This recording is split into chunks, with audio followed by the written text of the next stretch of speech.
So hello, magandang araw sa inyo lahat. Yan. Kung mapapansin nyo, marami tayong nakakalat na piyesa dito sa ating dito, working station. So, yan, kung makikita nyo, mapapansin nyo may mga slides. Kabilang dito yung bagong slide natin, yung lighten.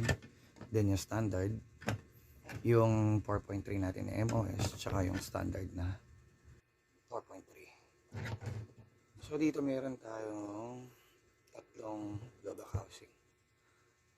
Ayan, kung makikita nyo. Ito is stock ng Army Armament. So, which is, kasing size niya is TM. Ayan. So, mabigat siya. Ayan, makikita nyo. Ito naman is aftermarket. Ito is AIP. Ayan. Aluminum siya. Medyo magaan naman na. Pero hindi ka rin kasing gaan ng 3D printed. So this is Imarid's 3D printed BBH for high kappa. So dito ipapakita natin na yung slide natin is pwedeng tumanggap ng aftermarket tsaka stock na mga blowback housing. So sampulan na natin dito sa 4.3 standard. So sa una natin sasalpak is itong stock. Yan, nakita nyo siya. Fit na fit siya. Swak siya. So next natin is yung AIP.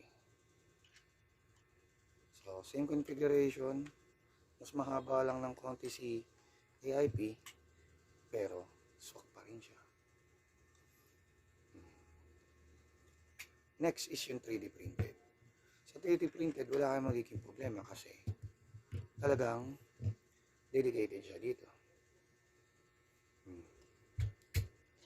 Next naman natin is yung bagong slide natin na 5.1, which is the lighten. Yan. So, una natin sasalpak is yung stock.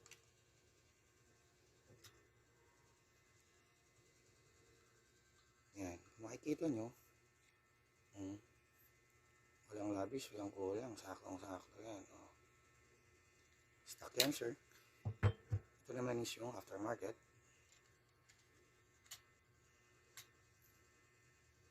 Kita nyo yan, pasok. Focus. Then, 3DP.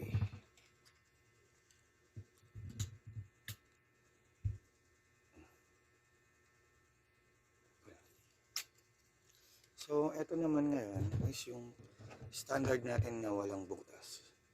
Yung 5.1. So, testing na natin ulit yung stock na BBH. Ayan siya.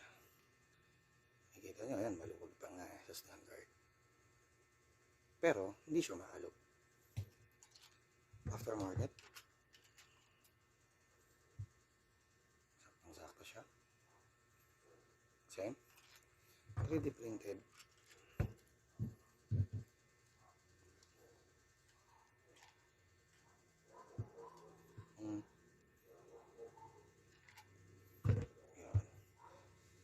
So, bakit nga pala pinapakita natin ito? So, yun yung question. Kasi ito naman, pwede nating, yung BBH, pwede nating ilagay sa ano din, sa slide na metal actually. So, pwede mo siyang gamitin. Kaso, hindi mo makukuha yung pinaka-performance ng cycle niya. Yung pinaka-magandang cycle. So, si slide rin, ganun rin. Pag yung slide, nilagyan mo naman yung stock na BBH, mabigat pa rin. Nalagyan mo ng alloy, medyo gumaan. Okay, sige, gagaan. Pero, iba pa rin yung performance ng nakapak na parehas magaan. Iba yung performance niya pag parehas magaan yung nakasalpak.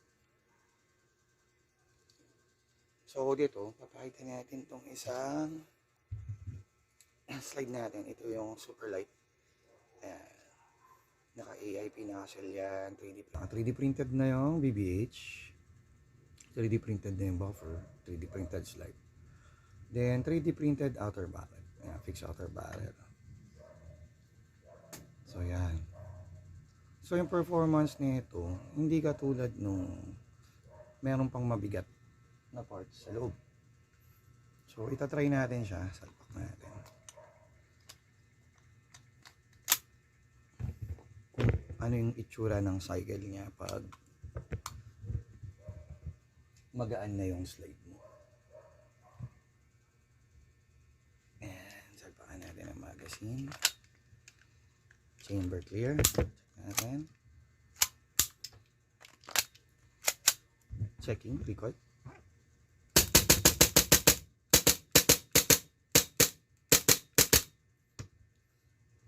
So yan. Makikita nyo yung cycle niya. Kakaiba kasi sobrang gaan niya na.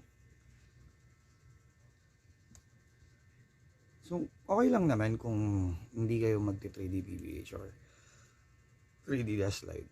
Depende na lang siguro yan sa gagamit.